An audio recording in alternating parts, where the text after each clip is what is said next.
आपके हाथ आपके सिर पे पूरी तरीके से चिपक चुके हैं और जैसे ही मैं 3 बोलूँगा तब आप अपनी आंखें खोलेंगे और अपने हाथ उठाने का प्रयास करेंगे। जितना प्रयास करेंगे आप उतने फेल होते चले जाएंगे, क्योंकि आपके हाथ बहुत ही ज़्यादा पावरफुल फेविकॉल से चिपकाए हुए हैं। 1 2 3 आँख खोल दीजिए, आँख खोल दीजिए। क्या नाम है सर आपका?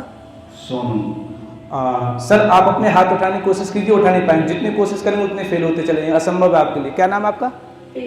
प्रिया जी, आपके हाथ ना आपके सिर पे चिपक चुके हैं, आप उठा नहीं पाएंगे। जितनी कोशिश करेंगे उतने फेल होते चले जाएंगे। हर कोशिश आपको फेलियर की तरफ लेके जाएगी। आपका क्या नाम है?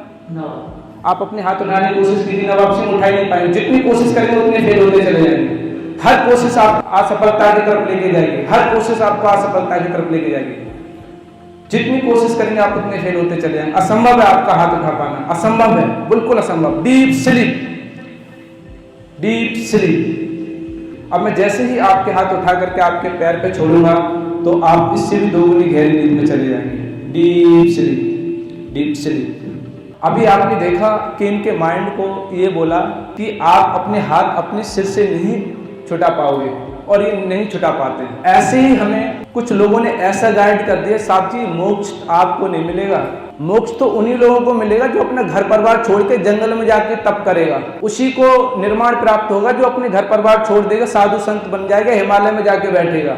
ऐसी निगेटिव प्रोग्रामिंग डाल दी गई है। जबकि ध्यान मेडिटेशन के माध्यम से आप अपने घर में बैठ करके मेडिटेशन में उतर सकते हैं और अपना भी आत्म साक्षात्कार कर सकते हैं। और उस परमपिता परमात्मा जिसने ये सारी कायनात बनाई है, जिसने ये सुंदर शरीर बनाया है, आप उसमें भी उतर सकते हो। ऐसे ही हमारे जीवन में बहुत सारे कार्य ऐसे होते हैं जिनको हम करना चाहते हैं, लेकिन समाज में कुछ ऐसे लोग हैं जो खुद तो तरक्की कर नहीं पाए और औरों को तरक्की नहीं करने देते हैं। तो वो आपको इस तरीके से गाइड कर देते हैं, निगेटिव गाइड कर देते हैं कि आप नहीं कर पाओगे, ये काम आपके बस का नहीं है, ये तो बहुत महापुरुष का काम है, वही कर पाएगा। तो हमारा उनकी जो नेगेटिव सजेशन है वो हमारे माइंड में चले जाते हैं, और जब उनके नेगेटिव सजेशन हमारे माइंड में चले जाते हैं तो हम उस काम में फेल हो जाते हैं। फिर हम जितनी चाहे उतनी कोशिश कर लें उस काम में सफलता प्राप्त करने के लिए, लेकिन सफलता प्राप्त नहीं कर पाते हैं, फेल हो जाते हैं। इसलिए हमें अपनी लाइफ में कभी भी हार नहीं माननी चाहिए। जो हम सोच सकते हैं वो हम कर सकते हैं। इसीलिए साधु महात्माओं ने कहा है कि मन के हारे हार है